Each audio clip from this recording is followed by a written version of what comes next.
Hi friends, ഞാനിവിടെ പരാമർശിക്കുന്ന ഒരു കാര്യം എന്തെന്ന് വെച്ചാൽ, നിങ്ങളൊക്കെ കേട്ടിട്ടുണ്ടാകും, കേരളത്തിൽ പാലയടിച്ചുകൊണ്ടിരിക്കുന്ന പ്രധാന ഒരു കേസാണ് ഹാദിയ കേസ് എന്ന് പറയുന്നത്. ഹാദിയ കേസ് എന്ന് പറയുന്നത് ഹൈക്കോടതി വിധി പ്രകാരം അവരുടെ വിവാഹം അസാധുവാക്കി ആ കുട്ടിയെ ഭർത്താവിൽ നിന്ന് അകറ്റി സ്വന്തം വീട്ടിലേക്ക് വീട്ടുതടങ്കലിലാണ് ഇപ്പോൾ ഉള്ളത്.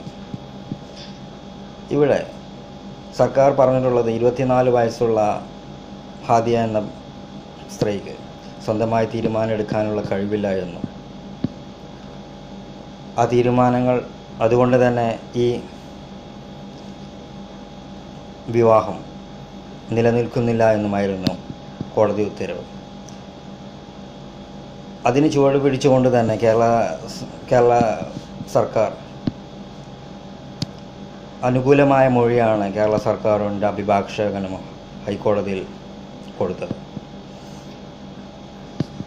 ഏകദേശം ഈ കേസിനോട് അനുബന്ധമായ ഒരു കേസ് തന്നെയാണ് ഈ അടുത്ത് പൊന്നാനിയിൽ ഉണ്ടായത്. വിവേക് എന്ന് പറയുന്ന 21 വയസ്സുകാരനായ ഹൈന്ദവ യുവാവും ഷിഫ്ന എന്ന് പറയുന്ന 21 വയസ്സുള്ള മുസ്ലിം സ്ത്രീ ഇവർ ഒളിച്ചോടുകയാണ് ഉണ്ടായത്. ഒളിച്ചോടി ഹൈക്കോടതി അവർക്ക് ഒപ്പം ജീവിക്കുവാനുള്ള അവസരം കൊടുക്കണമെന്ന് പറയുകയും വിവേകിനൊപ്പം ഷിഫ്നയെ വിടാനും തീരുമാനമായി. ഇവിടെ നമ്മൾ ഇന്ത്യ എന്ന് പറയുന്ന മഹാരാജ്യത്ത് നീതിന്യായ വ്യവസ്ഥയിൽ 2 തീരുമാനങ്ങളാണ്. ഒന്ന്, ഹാദിയയുടെ കേസ് പരിഗണിക്കുമ്പോൾ,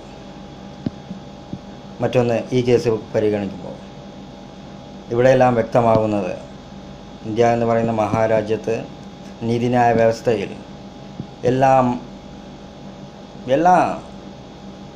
സ്ഥലത്തും സംഘിസത്തിൻ്റെ ഒരു കടന്നുകയറ്റം, ഫാസിസത്തിൻ്റെ ഒരു കടന്നുകയറ്റം നമുക്ക് കാണാൻ കഴിയും.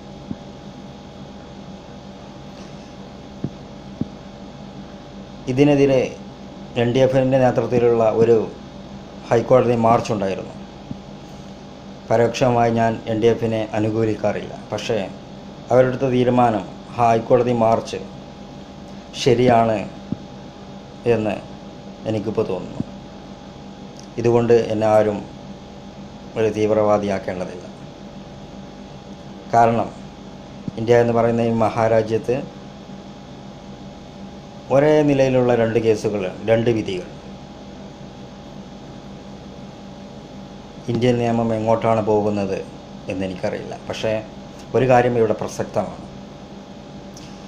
ഇന്ത്യ എന്ന് പറയുന്ന ഈ മഹാരാജ്യത്ത് നിയമവ്യവസ്ഥയിൽ വിശ്വസിക്കുന്ന ബഹുഭൂരിപക്ഷം ആളുകൾ താമസിക്കുന്ന നാടാണ് ഇന്ത്യ. പക്ഷേ ആ വിശ്വാസത്തിൽ, ആ നിയമത്തിൻ്റെ വിശ്വാസം നഷ്ടപ്പെട്ടത് ജനങ്ങൾ അത് കയ്യിലെടുക്കുക തന്നെ ചെയ്യും. അത് കയ്യിലെടുക്കാതെ നോക്കേണ്ടത് ഇവിടുത്തെ നീതിന്യായ കോടതി തന്നെയാണ്.